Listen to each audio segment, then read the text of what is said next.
په دې وروستیو کې د شانګهای د همکارۍ سازمان د غونډې په څنډه کې د پاکستان او تاجکستان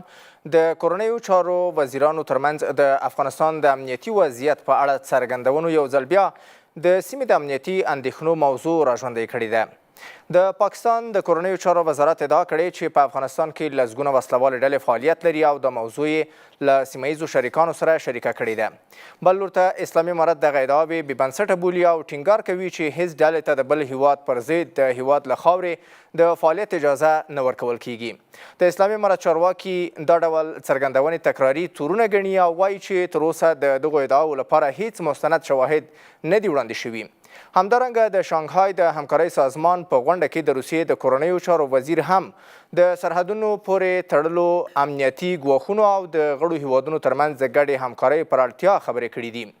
نن په همدې موضوع له خپلو درنو میلمنو سره بحث کوو چې آیا د افغانستان په اړه د سیمې د هیوادونو امنیتي اندېښنې واقعي بنسټ لري که سیاسي انګیزې؟ د اسلامي امارت دریځ په دې برخه کې څومره قناعت بښونکی دی او د افغانستان او ګاونډیو هیوادونو ترمنځ د باور فضا د پیاوړتیا لپاره کوم عملي ګامونه اخیستل کیدای شي؟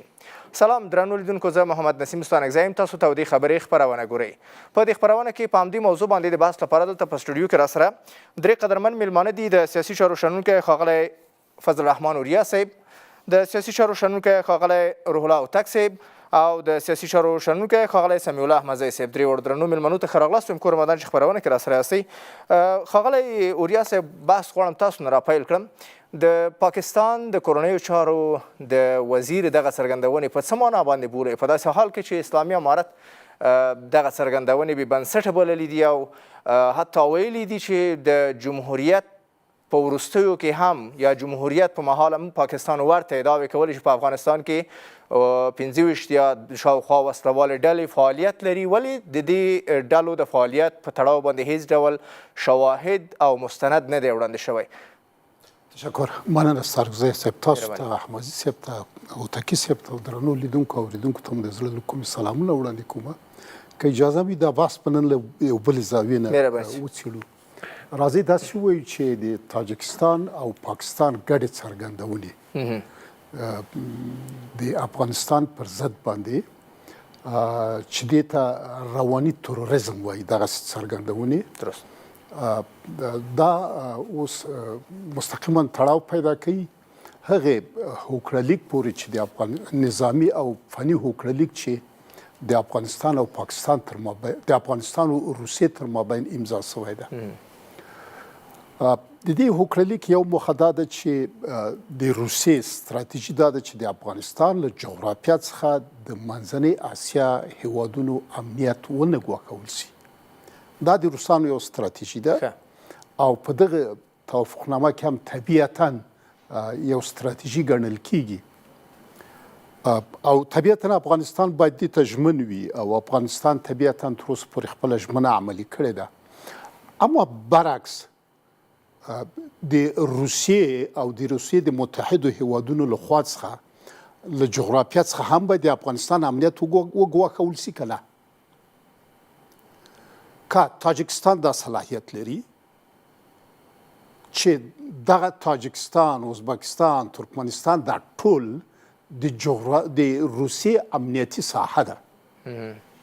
او د تاجکستان حکومت پوتین داسې په لاس کې نیولی ده او که دا لاس داسې کې زیاتي دا سقوط کوي او هلته نظامي اډې لري،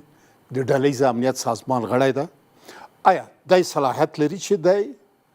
د دغسې یو هوکړلیک په موجودیت کې د افغانستان امنیت وګواښوي که نه؟ که ګواښوي نو افغانستان په مقابل کې باید څه وکوي؟ آیا افغانستان کولی شي بالمثل عمل وکوي؟ آیا د تاجکستان د حکومت دغه کړنې د دغه هوکړلیک مقام او منزلت نه ضعیفه کوي، تر پوښتنې لاندې نه راولي؟ آیا روسیې باندې داسې یو اتهام نه واردوي چې دوه ګونې لوبه کوي؟ نو زه فکر کوم چې روسیه باید لږ په خپلو پالیسیو او سیاستونو کې تجدید نظر وکوي. بل په دغسې قراردادونو کې معمولا د تروریزم په ضد باندې او د فرا سرحدي یا فرامرزي تروریزم پر ضد باندې او د نړیوالو تروریستي شبکو پر ضد باندې ګډه همکاري کیږي لیکل کیږي نو او د روسیې بیا ستراتیژي دا ده چې د مرکزي اسیا هیوادونه د دوی امنیتي حریم ده د دوی امنیت باید وساتل شي نو پس تاجکستان دا صلاحیت لري چې د افغانستان ضد نیابتي ډلې هلته وساتي که تاجکستان دا صلاحیت لري د دغه تړون پر بنسټ باندې نو افغانستان بیا ورته صلاحیت لري که تاجکستان دا صلاحیت لري چې له یو بل هیواد سره د یو بل هیواد له وزیر سره د افغانستان په ضد تبلیغات کوي نو بیا افغانستان هم عین صلاحیت لري پس جناب ستانکزی صاحب موږ په یو نوو شرایطو کې یو نوي امنیتي شرایطو کې یو او د دغو نوو امنیتي شرایطو پر بنسټ باندې د منځنۍ اسیا د هیوادونو کړنې چې د روسانو تر چتر لاندې دي دا باید ترتیب او تنظیم سي پرې نه دي چې د افغانستان او روسیې تر مابین کومه نظامی او فني هوکړه لیک سوی ده دا تر پوښتنې لاندې راسي. ډېره زیاته مننه نوریا صاحب بیرته راګرځم ښاغلی هوتک صاحب ستاسو باور څه دی د دې باوجود چې اسلامي امارت ثابته کړې ده چې په افغانستان کې هیڅ ډول امنیتي ګواښ نشته د افغانستان خاوره د نورو په ضد نه کارول کیږي او د هیڅ ډول ترهګره ډله هم دلته یا خپلسرې ډله دلته فعالیت نه لري په دې باندې د سیمې او نړۍ ګڼو هیوادونو اقرار هم کړی دی او هغو په دې باندې بارها څرګندونې هم کړي دي چې افغانستان کې وسلوالې ډلې نشته چې هغه د افغانستان له خاورې بهر نور هیوادونه وګواښي د پاکستان او تاجکستان دغه ګډ دریځ څه معنا لري؟ بسم الله الرحمن الرحیم. جناب ستانکزی صاحب تاسو احمدزی صاحب درنو محترم استاد اوریا صاحب تاسو تخنیکی همکاران او محترمو لیدونکو ته السلام علیکم ورحمت الله وبرکاته. کورودن یو څو مهم نقاط جناب اوریا صاحب اشاره ورته وکړله زه غواړم اضافه کړم په دې باندې چې توقعات د سیمې په سطحه باندې دننه د دې جغرافیې نه متنوع دي متنوع په دې معنا باندې چې ځینې هیوادونه د افغانستان جغرافیې د سیاست محوره په چوکاټ کې دننه د فشار په توګه هم استفاده ترې کوي او هم ترې غوښتنه لري. بله مهمه نقطه دا ده چې د امنیت په چوکاټ کې دننه له افغانستان نه د ثبات تمه کېږي او په دې کې تقریبا د روسیې د خپل حریم د ساتلو لپاره یا د مرکزي اسیا د ټولو هیوادونو غوښتنه او توقع دغه ده چې د سیمه ییز ثبات باید وساتل شي او پرې نه ږدي چې افغانستان بې ثباته شي. تر څنګ بیا د افغانستان په همسایه‌توب کې دننه پاکستان په قصد باندې غواړي په افغانستان کې دننه بې ثباتي رامنځته کړي ځکه چې دا د پردۍ اجنډا په چوکاټ کې خبره ده. اوس راځي مستقیما خبره دې ته چې که امنیتي محوره یا د امنیت په چوکاټ کې دننه غوښتنه د سیمې د هیوادونو ده بیا هم له افغانستان نه ده که په سیاسي یا اقتصادي چوکاټ کې دننه غوښتنه ده بیا هم له افغانستان نه ده او د افغانستان اسلامي امارت په دغه تن کې دننه دغه ټولو برخو ته حتی په دیني لحاظ باندې هم دننه تن ورکړی ده یو اسلامي منازح او پاک نظام په افغانستان کې دننه قایم کړی ده او د دې لپاره ډېر هیوادونه هم لیواله دي چې په افغانستان کې یو اسلامي نظام وي. خو سره له دې نه دغه دوه هیوادونه په راس کې پاکستان د سیمې د بې ثباتۍ لپاره همیشه نغاره غږولې ده. تاسو مخکې په مقدمه کې یادونه وکړله چې د جمهوریت په اواخرو کې لکه څنګه چې د افغانستان اسلامي امارت موقف هم دغه او یادونه ترې هم دغه وسوله چې دلته د لسګونو ډالو موجودیت و خو د پاکستان له ادرسه مې د امارت په زمانه کې د 40 د شپېتو پورې د ډالو یادونه سوې ده او دا هغه څه دي چې دا نغارې دوی غږولي دي. لکه په څنګ د دې کې ټي ټي پي د دوی داخلي مشکل د خو په افغانستان باندې تپیزان د ټي ټي پي او یا د تروریزم قرباني ښیي سره له دې نه چې د پاکستان لپاره خطر پېښ ده هم په سیمه ییز چوکاټ کې دننه په دوی باندې بې باوري زیاته ده هم په سیاسي لحاظ باندې له بحران سره مخامخ ده هم له امنیتي ننګونو سره او په اقتصادي لحاظ باندې خو د انرژي له قحطۍ نه رانیولې تر رکود د اقتصاده پورې هم نور اضافتر لغه نه نور څه نشي پکې کېدلی بیخي هغه د خپلې کندې په پوله باندې ولاړ ده. د ما په اند باندې تاجکستان یو نوه پارول کیږي او دا یو داسې هیواد ده چې تر دې اوسه پورې لکه اوریا صاحب چې مخکې اشاره ورته وکړله د روسانو په لاس کې پروت هیواد ده خو د ځینو منافعو او یا د ځینو د ګټو په خاطر باندې یا په یو نوع باندې د هغې ایډیالوژۍ له مخې یا د هغه پخوانیو مسیرونو تعقیب په خاطر باندې ګوره په تاریخي لحاظ باندې تاجکستان له افغانستان سره په مختلفو برخو کې تاوتریخوالی درلودله د روسانو د اشغال په زمانه کې عین بالمثل رول یې ادا کړی لکه څنګه پاکستان چې د امریکایانو پر راتګ کې ادا کړ دغه تر څنګ یې دننه تیاری وګوره بیا په تیر شل کلن بهیر کې په افغانستان کې او بیا له افغانستان نه بیرته دغه خلکو ورتګ او تر اوسه پورې هم د هغو خلکو حمایت یا له هغوی سره موجودیت چې اوس د امارت مخالفین دي په یو نوع باندې له دغې لارې سره د اوسني نظام په وړاندې باندې ښه نیت نه لري. ډېره زیاته مننه. هوتک صاحب بیرته راګرځم. ښاغلی احمدزی صاحب ستاسو باور څه دی؟ هوتک صاحب اشاره درلودله چې افغانستان اوسنیو شرایطو کې غوښتنې د سیمې متنوع دي. د دغسې متنوع غوښتنو په ترڅ کې که پاکستان او تاجکستان د دې اندېښنه څرګندوي چې افغانستان کې گویا 25 یا تر دې زیاتې کمې وسله والې ډلې فعالیت کوي، د افغانستان خاوره د نورو په ضد کارول کیږي یا افغانستان کې امنیتي ستونزې شته، د دوی د دغو ستونزو د رفع کېدو دپاره واقعا دوی خپله څه کړي دي او د ګډې همکارۍ او ګډې همغږۍ څومره اړتیا لیدل کیږي؟ بسم الله الرحمن الرحیم. تاسې ته قدرمن وریا صاحب ته، مولوي صاحب ته او ټولو لیدونکو ته السلام علیکم. هیله ده چې ټول روغ او جوړ اوسي. کور آباد. زه مولوي صاحب ښې خبرې وکړې، ورته احترام لرم، خو زه به خپل بحث وکړم. ګورئ په نړیوال سیاست کې دوه مسایل ډېر مهم دي. په نړیوال سیاست کې دا مهمه نه ده، یوازې دا مهمه نه ده چې څوک ځواک لري، بلکې دا مهمه ده چې څوک د یو موضوع قصه تعریفوي. څو ورځې وړاندې روسیې له اسلامي امارت سره امنیتي تړون وکړ. د دغه تړون په اساس باندې روسان غواړي چې اسلامي امارت د سیمې په امنیت کې د حل بحث وګرځوي.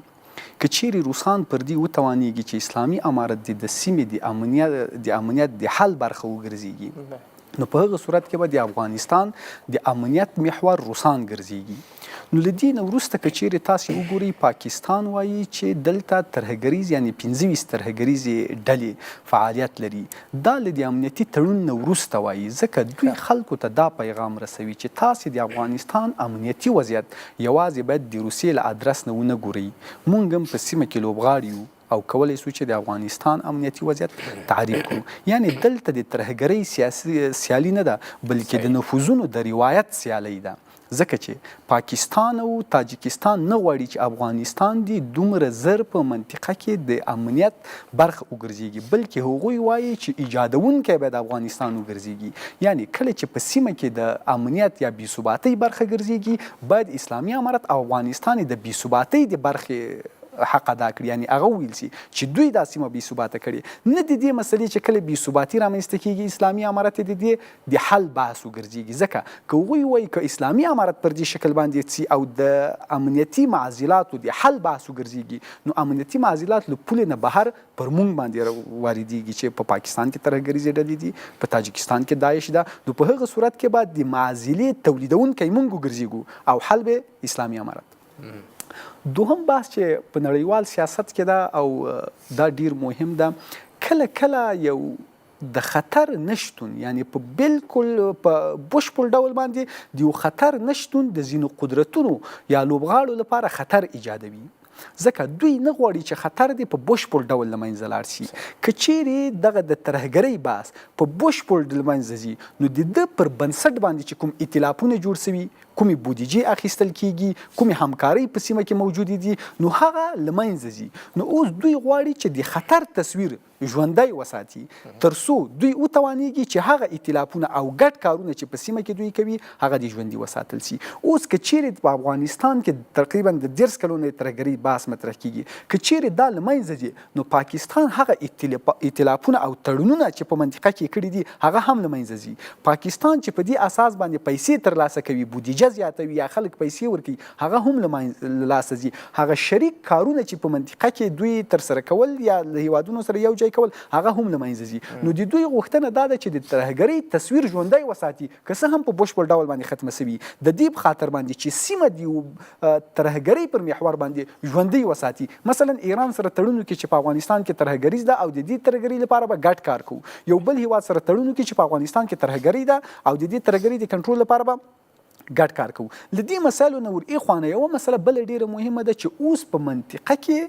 امنیت ثبات نه ده، یعنی دوی کله چې ثبات رامنځته کیږي دا د امنیت په معنا باندې نه تعریفوي، یو کنټرول سوي بې ثباتۍ ته دوی امنیت وایي. داسې یو بې ثباتي باید موجوده وي چې دوی خپلې ګټې په هغې کې تامین کړي او له هغو نه خپلې ګټې ترلاسه کړي. هغه که روسان هم دي، ګورئ کله چې روسان وایي روسان هم نه غواړي چې بشپړ ډول دې دا خطر له منځه لاړ شي. دا چې ولې نه غواړي بل بس. بله کور ودان بیرته راګرځم درته. ښاغلی وریا صاحب، ستاسو په باور باندې آیا د افغانستان په اړه د امنیتي اندېښنو مطرح کول یوازې امنیتي اړخ لري که نه تر شایې سیاسي، اقتصادي او جیوپولیټیک اهداف هم شتون لري؟ دا مسله په درې برخو ویشو: افغانستان، تاجکستان، پاکستان او څلورمه برخه نړیوالې لوبې. درست. د نړیوالو سترو قدرتونو لوبې په دې هکله په دوه برخو باندې ویشل سوي دي. یوه برخه غربي دنیا ده، وایي چې په افغانستان کې ډلې دومره دي، حقوق بشر نشته ده، دلته تروریزم ده، دلته باید تحریم وي، دلته باید فشار وي، دلته پاکستان صلاحیت لري افغانستان بمباردمان کې علن ورته اجازه ورکوي. دا د دنیا یو فکر ده، یو لیدلوری ده، یوه ستراتیژي ده. درست. بله ستراتیژي چې د روسیې ستراتیژي ده او چین هم له هغې نه ملاتړ کوي، په شمول د ایران او مرکزي اسیا هېوادونه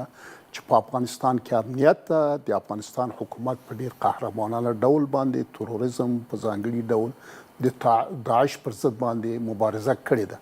او دا د قدر وړ ده او د امنیت په ډګر کې زموږ متحد ده.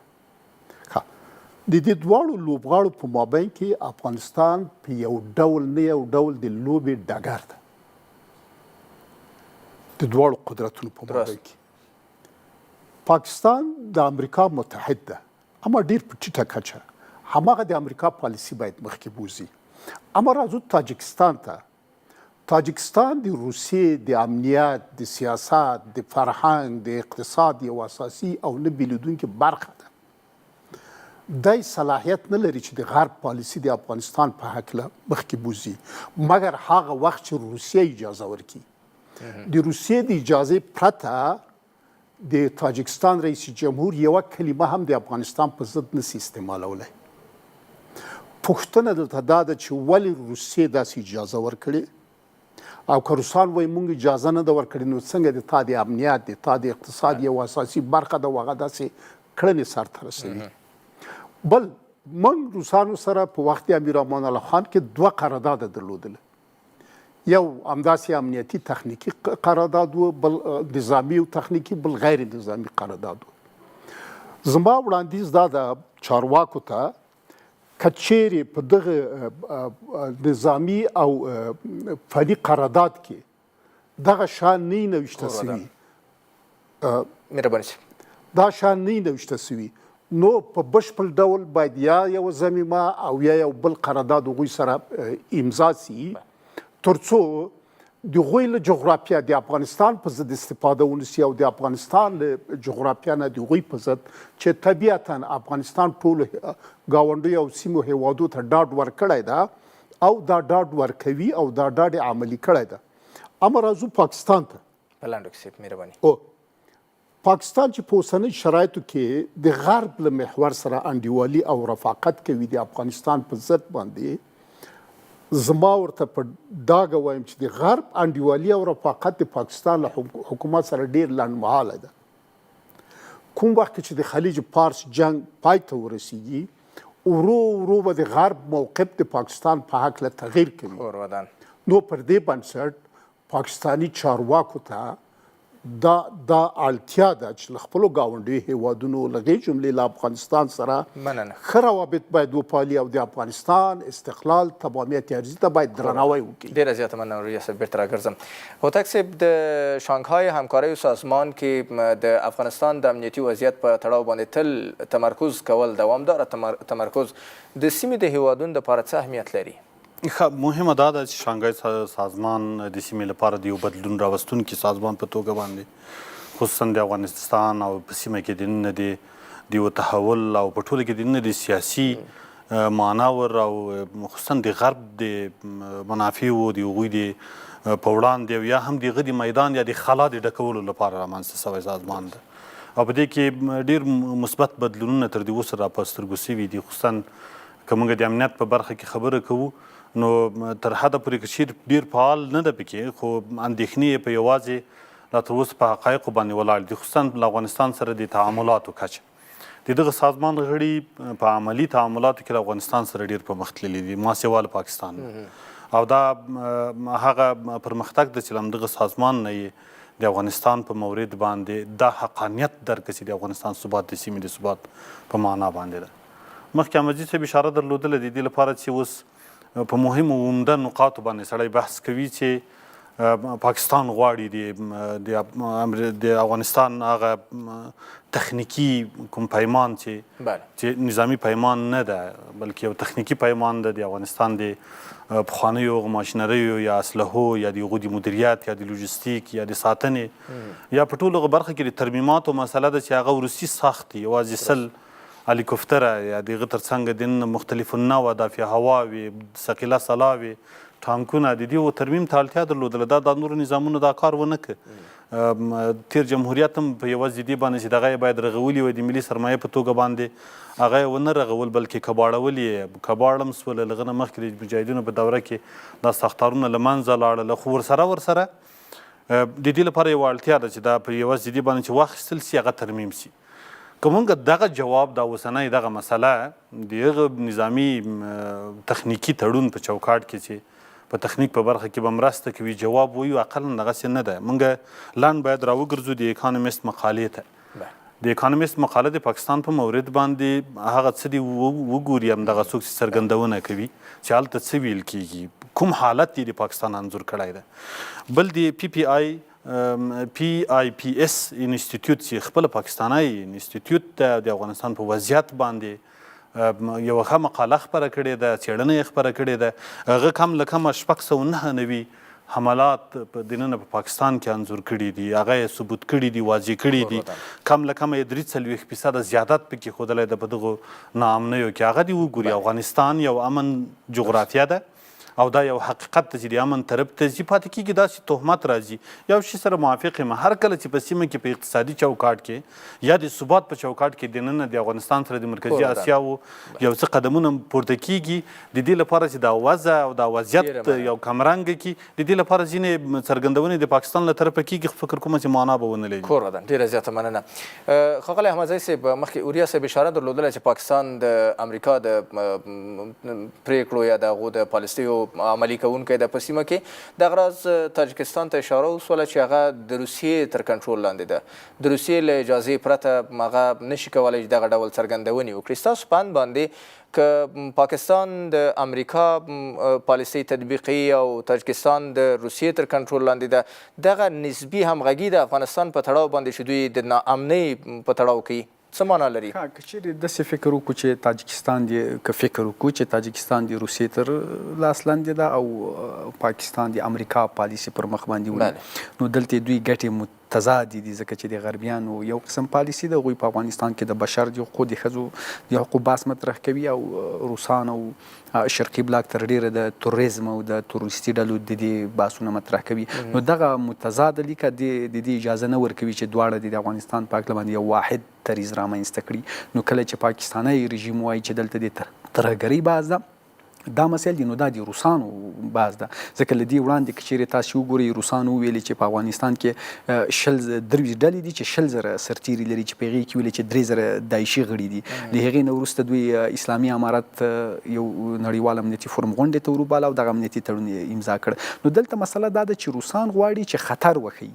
د خطر پر بنیاد تعامل وکړي، ځکه وایي چې په د افغانستان له جغرافیې نه خطر ده، د دې خطر کنټرول باید د تعامل په اساس باندې وسي. موږ باید له اسلامي امارت سره تعامل وکړو تر څو دا خطر دفع سي. خو پاکستانی رژیم چې دغه خطر یادوي، هغوی وایي چې په افغانستان کې خطر ده، خو د دې خطر لپاره باید اسلامي امارت سره تعامل ونه سي، په اسلامي امارت باندې فشار راسي تر څو دا کنټرول کړي، ځکه دا خطرونه دوی ایجاد کړي دي. یعنی د روسانو د پاکستانی رژیم په دغه تګلاره کې تفاوت پر همدې شکل باندې کیږي، او داسې تاجکستانی رژیم پر دې مسایلو باندې غږیږي چې وایي له دې کې نه موږ ته خطر ده. هغوی د خپل داخلي امنیت په اساس باندې حساس دي، هغوی پر دې باور باندې دي چې دلته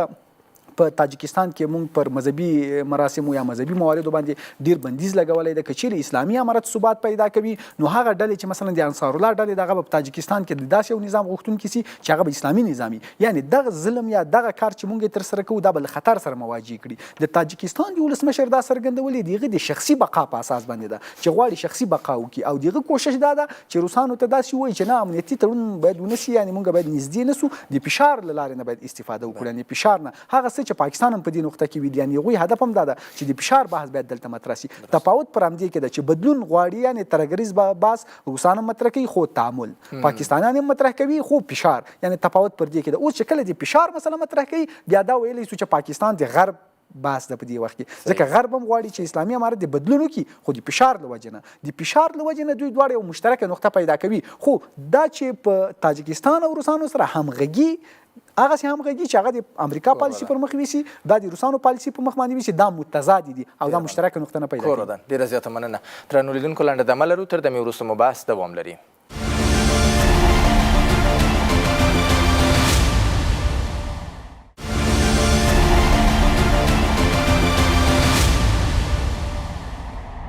درنو لیدونکو بیا هم ښه راغلاست، خپرونه مو دوام لري. ښاغلی اوریا صاحب، احمدي صاحب اشاره درلودله چې غرب د فشار د پالیسۍ په اساس باندې غواړي اسلامي امارت سره تعامل ته راوړاندې شي، او شرقیان بیا د بالاخره د خطر ښودلو سره هغوی غواړي چې تعامل ته رامخته شي. ستاسو په اند باندې دغه دوه دریځونو ته په پام باندې اسلامي امارت کومه پالیسۍ په اساس باندې مخته تللی شي؟ په اوسنۍ شرایطو کې شرق په ټول قوت باندې له افغانستان سره تعاملات کړي دي او دا تعاملات په ټولو ابعادو کې ادامه لري، او په عین زمان کې شرق غرب تشویقوي په ځانګړي ډول په امنیت شورا کې چې له افغانستان سره تعامل وکوي. مګر متاسفانه غرب تر اوسه پورې دغه آمادګي نه ده ښودلې چې له افغانستان سره تعامل وکړي. په یو اړخیز ډول باندې په افغانستان فشار واردوي او ترېنه غواړي چې د دوی غوښتنې ومني. فقط غوښتنې د باګرام نظامي اداره کله دې نه کړه ډېرې بدې پیښې به درته وشي، که دا کار دې ونه کړو ډېرې بدې پیښې به درته وشي چې بیا خبره ونه منل سي نو بیا پاکستان ته یې ورسه بمباردمان یې کړه.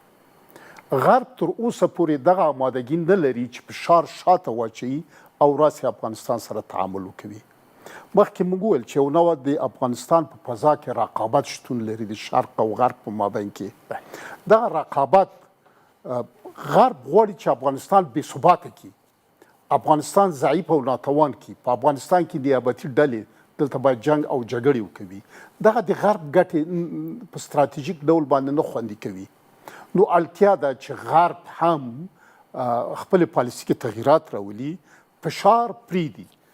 فشار په افغانانو باندې نتیجه نه ده ورکړې، نتیجه نه ورکوي، او په ځانګړي ډول باندې په اوسني عصر کې راسي له افغانستان سره تعامل وکړي او د تعامل په نتیجه کې خپل ستراتیژیکې ګټې خوندي کړي. افغانستان باید څه وکوي؟ زما اند دا ده چې افغانستان بهرنی سیاست باید کاملا یو متوازن سیاست وي، او سره دې چې بهرنیو چارو وزارت وایي چې د دوی سیاست اقتصاد محور او متوازن ده. متوازن په دې معنی باندې چې د چین، روسیې او امریکا حتی اروپا په مابین کې باید یو ډول توازن وساتل سي، هم د سیاست په ډګر کې، هم د اقتصاد په ډګر کې، هم په امنیتي ډګر کې. او دا جاده باید ووایم چې دوه اړخیزه ده، یعنی تنها د افغانستان حکومت که چغې ووایي چې زه امریکا سره تعامل کوم، توازن ساتم، امریکا یې ونه کوي خو بیا نه کیږي. خب د افغانستان اسلامي امارت په خپل چوکاټ کې د خپل صلاحیت او مسؤلیت په ساحه کې خپل مسؤلیت باید راپکړي او رسماً اعلان کړی، او بیا هم باید وکړي چې دوی د درې واړو ابرقدرتونو په مابین کې توازن ساتلی او توازن ساتي.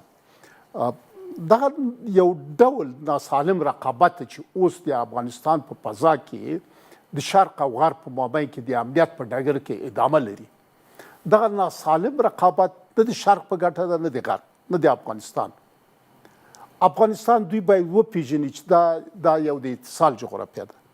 افغانستان دا باید وپیژني دوی چې دا یو اقتصاد محور جغرافیه ده. دوی باید افغانستان هم شرق او غرب وپیژني چې دا اقتصاد محور جغرافیا د هیڅ چا په کورنۍ چارو کې مداخله نه کوي. دغه اقتصاد محور جغرافیا د ټولو لپاره زمینه او شرایط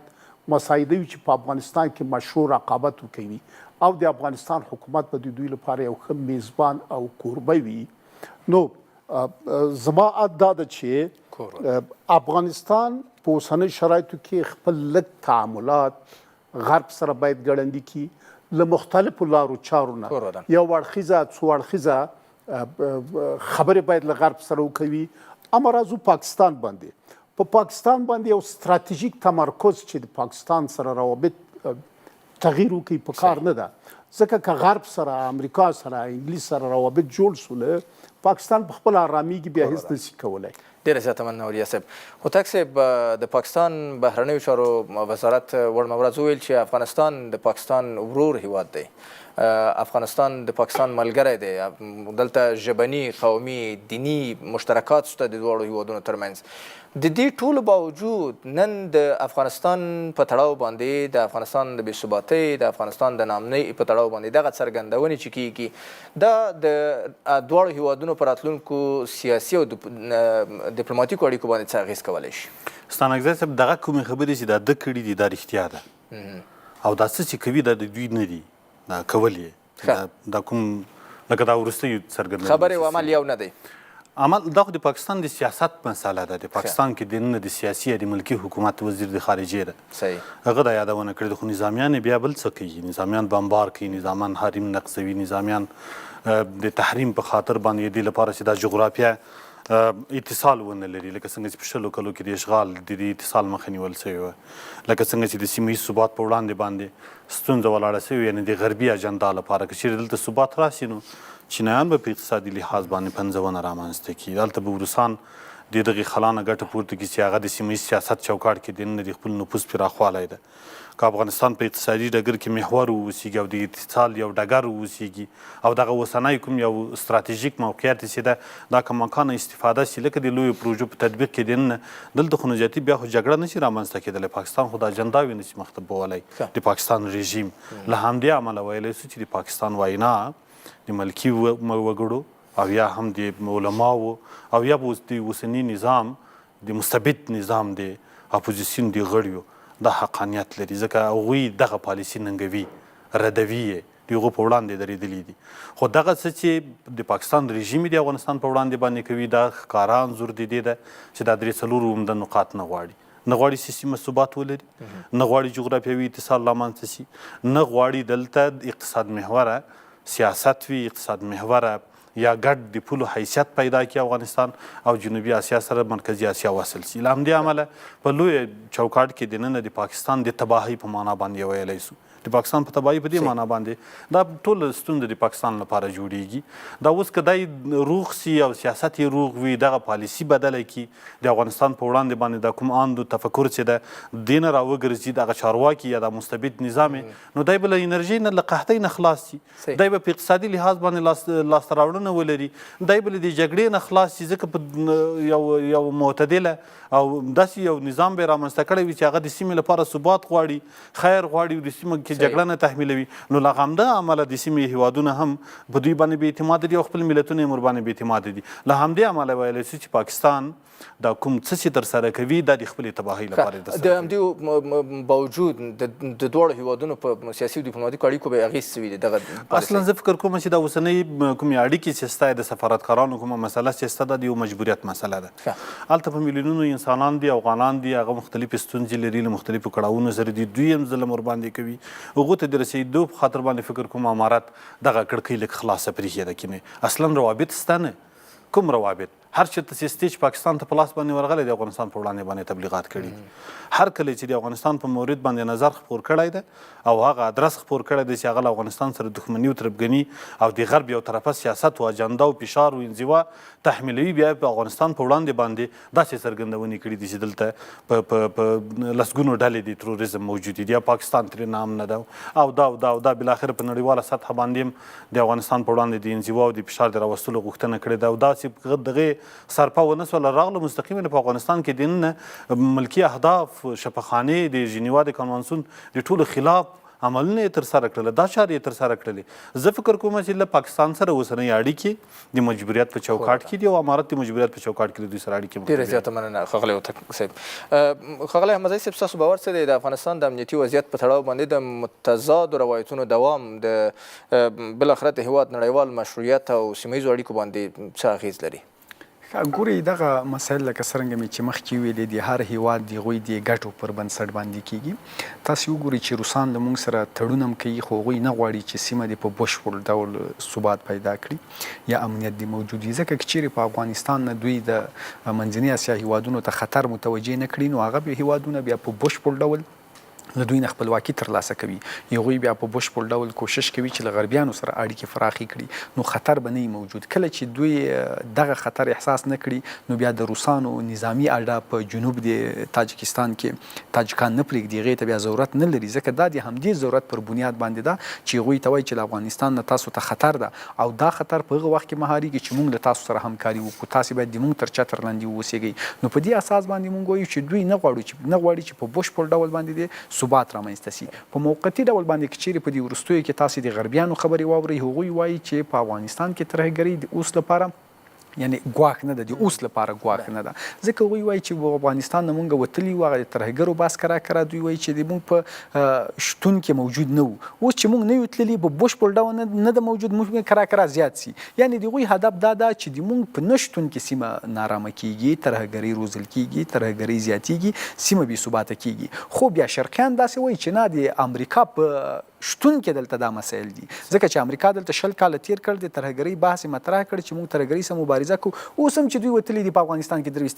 ترهګرۍ ډلې دي. یعنی د هغوی هدف دا ده چې د امریکا شتون بې ثباتي راوړي. امریکا داسې تصویر خوروي چې نه د موږ شتون منطقې ته ثبات راوړي چې دغه تضاد د دواړو شرقي او د غربي بلاک په منځ کې را تر اوسه پورې موجود ده او په بشپړ ثبات په منطقه کې هیڅوک نه غواړي. یعنی په بشپړ ثبات د هغوی په ګټه باندې نه ده او نه غواړي چې بشپړ ثبات د رامنځته شي لوی قدرتونه د همدې بې ثباتۍ په اساس باندې دوی کوشش کوي چې خپلې برنامې په منطقه کې او په سیمه کې پر مخ باندې ویسي، البته کنټرول شوي بې ثباتي په اساس باندې. دوم باز دا ده چې تاسو ویلي چې پاکستان ویلي دي چې افغانستان ورور هیواد ده. بالکل موږ د پاکستان ولسونه د افغانستان خلک حکومت دا دوستان دي، ورونه دي او په ټول د تاریخ کې موږ د دوی سره ورونه ولو دوستي کړي. خو د افغانستان د حکومت او د دوی د پوځ دوستي په هغه وخت کې چیرته وله چې امریکا ته اجازه ورکوله چې پر موږ باندې بمبار وکړي. 52 هیوادونو ته اجازه ورکړه د دل په ځان په موږ باندې څومره بریدونه وکړل، د دلته د موږ کوردینات نه ورکول چې په موږ باندې بریدونه ترسره کړي. په دې تیرو 20 کلونو کې به دوی توپونه په کونړ، پکتیا، نورستان په دې ولایتونو باندې څومره توغندي راوارول په تیرو حکومت کې. د موږ سفیر لاس تړلی امریکا ته په لاس باندې ورنه کړ. همدا عبدالغني برادر له دوی سره 100 کاله بندي نه و، دغه ورور چې دی اوس ورته ورور وایي چې بندي کړی و. په دغه اسلامي امارت چې راغلی د په پکتیا کې ماشومان ونه وژل، ښځې ونه وژلې. په کوم ولایت پاتې ده چې دوی برید نه یې پکې کړی، هلته یې ښځې ماشومان یې نه شهید کړي. په ننګرهار کې د یوې کورنۍ 18 غړي ونه وژل، د ورور د یوې کورنۍ 18 غړي خلک وزني، 18 غړي خلک شهیدانوي. چې کله اسلامي امارت راغلی په نړیواله کچه باندې په هر میز کې وایي چې دوی ترهګر دي. خپل ورور ته څوک ترهګر وایي چې زه د ورور یم، زه ترهګر یم، نو څنګه ورور دی؟ یعنی هدف دا ده چې دغه څرګندونې دوی کې دا ډېرې ماشومانه څرګندونې دي او موږ په دې کچه کې نه یو چې پاکستاني رژیم دی راسي موږ د غلطوي او داسې خوږې خبرې دي چې دا ورور هیواد ده. اصلیت د پاکستان موږ ته معلوم ده. د پاکستان پوځ د افغانستان ابدي دښمن ده او دا به دښمني دا مخکې مونږ خلکو ته ویلي، بیا یې ورته وایو که دوی څومره خوږې خبرې وکړي، دوی سبا تجارت خلاص کړي، دوی سبا ویزا اسانه کړي، حتی په دې فرضي کرښه باندې دوی وایي چې تګ راتګ د بې ویزې، خو چې روز چې د دوی ګټه نه دا کار نه کوي. که د موږ په وژلو کې دوی ګټه وه، دوی مونږ وژني. که په بمبارولو کې ګټه وه، که د ترهګرۍ مرکز ګرځول د مونږ او د دوی پکې ګټه وه، هغه کار کوي. که هر لوبه کې د دوی داخل د افغانستان کې ګټه وله، پاکستاني رژیم هغه کړنې ترسره کوي. بل چې دوی وایي مونږ مذهبي ورورولي لرو، مونږ په داخل د افغانستان کې خپل علما ساتو، دا بل ور شیخ ادریس شهید نه کړ، دا څنګه ورورولي ده؟ ته خو عالم وزن یو ځای ساتم، د ما تا ترمنځ خو په دې برخه کې ډېر غټ تفاوت موجود ده، ته څنګه دا تفاوت دومره په اساني باندې راکموي؟ دا خو اول ځل نه ده، له دې نه مخکې دلته څومره علما وژلي، تاسې موږ ته وښیي چې په افغانستان کې د یو حکومت یا اسلامي امارت یو څوک د جګ سوی یا دیني عالم دی وځلی هغه چې ته دلته شهیدانوي ته د داعش کسان ورته رالیږي ته د امریکا پروژه په مخ باندې وړې دلته ځینې علما دي چې شهیدان کړ په داعش باندې د شهیدان نه کړ چا وکړ خو دا کار تا وکړ پاکستان هیڅ کله ورور نشي کېدلی کور ډېره زیاته مننه احمد صاحب اوریا صاحب که بحث جمعبندي کو د حل لارې په توګه باندې د افغانستان په اړه د نړۍ او سیمې دغه متضادو دریځونو ته په پام باندې څه ډول یو غوره پالیسي کولی شي افغانستان حداقل د نړیوالو قدرتونو له ټکره وساتي د نړیوال ستر قدرتونه د نړۍ ستر لوبغاړي په ټوله دنیا کې متضادې ګټې لري او دوی هر یو د خپلو ګټو د خوندي کولو لپاره د بل په وړاندې په مختلفو ډګرونو کې جنګیږي او جنګېدلي دي او په ټولو برخو کې دغه جنګ اوس ادامه لري په تاسو باید ووایم چې دوی په اوسنۍ شرایطو کې دواړه لوري د افغانستان جغرافیه ته په یو امنیت محوره جغرافیه په حیث باندې ګوري د یو امنیتي لیدلوری لري در حال چې افغانستان اعلان کړی چې د ما جغرافیه یو اقتصاد محوره جغرافیه ده بله لکه زه چې وایم زما نوم اوریا ده او دوی راته ووایي چې نه تا نوم اوریا نه ده بلکې احمد ده نو د دوی دغه لیدلوری د افغانستان له واقعیتونو سره انطباق نه لري او دغه چې دوی افغانستان ته یو امنیتي لیدلوری لري دا د دوی ګټې هم نه خوندي کوي زما اندازه چې افغانستان باید په دواړو لورو باندې ځان وپیژني چې د افغانستان جغرافیه یو اقتصاد محوره جغرافیه ده او دواړه لوري باید افغانستان ته د یو اقتصاد محور جغرافیه په حیث باندې احترام وکړي او په دغه اقتصاد محور جغرافیه کې دغه متضاد ګټې چې لري د یو مشروع او سالم رقابت په نتیجه کې خوندي کړي دا به هم سیمه ثبات ته بوځي هم به نړۍ ثبات ته بوځي هم به د شرق او غرب هم به د نړۍ د ټولو سترو قدرتونو ګټې په افغانستان کې او د افغانستان شاوخوا ته خوندي وي افغانستان په اوسنۍ شرایطو کې په ډاګه باید وویل شي چې امنیت محوره جغرافیه نه ده دلته امنیتي ستونزې شتون نه لري دلته امنیتي ګواښونه نه د حکومت لخوا بل چاته شتون لري او نه بل څوک شته چې د افغانستان له جغرافیه نه چاته امنیتي ګواښ متوجه کړي بلکې د افغانستان جغرافیه یو اتصال جغرافیه ده یو د وصل جغرافیه ده او زمونږ ګاونډي هیوادونه په هغې جملې پاکستان نور ګاونډي هیوادونه دغه اصول او دغه ارزښتونو ته باید درناوی وکړي او د پاکستان ګټې په همدې کې دي چې دا د افغانستان د وصل جغرافیه ته په حیث باندې وپیژني د یو اقتصاد محوره جغرافیه په حیث باندې وپیژني ځکه دا پاکستان چې د افغانستان له لارې مرکزي اسیا سره تجارت کوي منځنۍ اسیا سره اوبه کوي دا پاکستان چې د افغانستان لارې حتی ایران سره تجارت کوي د ایران لارې ترکیې سره تجارت کوي نو دغه د پاکستان ګټه په دې کې ده چې افغانستان سره په اقتصادي ډګر کې سیاسي ډګر کې اجتماعي ډګر کې ډیپلوماټیکو فرهنګي ډګرونو کې تعاملات ولري دغه امنیتي خوبونه امنیتي تورونه د تل لپاره ورسره خدای پاماني وکړي دا ډیره ظالمانه ده چې پاکستان افغانستان په اصطلاح اقتصادي محاصره کړې ده خپل ټول بندرونه د افغانستان په ضد باندې تړلي دي او په عین زمان کې روسیا او منځنۍ اسیا هیوادونه یو اقتصادي محاصره کړې ده دا خو سره دی چې دلته مرکزي اسیا هیوادونو ته نقص ورسیږي خو اساسي اقتصادي نقص د پاکستان ولس ته رسیږي پاکستان ولس هر ورځ په اقتصادي بحران کې قحطي کې قیمتي کې ډوبېږي وګورئ چې هلته یو یا دوه میاشتې کېږي چې خلیج فارس کې د هرمز په تنګي باندې جنجال ده په نړۍ کې اقتصادي بحران انرژي بحران اوج ته ورسېده اما درې څلور میاشتې کېږي چې پاکستان خپل ټول بندرونه د داسې یو هیواد په ضد باندې چې هغه وچې ته محصور ده تړلي دي مګر فضل د خدای د افغانستان کې نه قحطي راغله نه قیمتي راغله نه د انرژي بحران راغی ځکه بدیل لارې پیدا سولې او د هر ورځې په تېرېدلو سره دغه بدیل لارې زیاتیږي د دوا ستونزه وه بله ورځ یو نمایشګاه وه دومره فابریکې دي په افغانستان کې چې دوا تولیدوي سړی ورته حیران پاتې شي او زه په دې باور یم چې همدغه فابریکې وي او د دوی تولیدات زیات سي، افغانان به د دوا لحاظه په خپل مټ باندې ودرېږي. روسانو سره، بنګلادیش سره، نورو سره قراردادونه سوي، دا ستونزه په ستراتیژیک ډول باندې حل سي. مګر برعکس د پاکستان ولس د فابریکا دواسازي فابریکې ودرېدلې دي، نور تجارت په ټپه ولاړ ده، زراعت یې همالته په پټیو کې بېرته خوسا کېږي. نو د دوی ولس په میلیاردونو ډالره نقص کوي.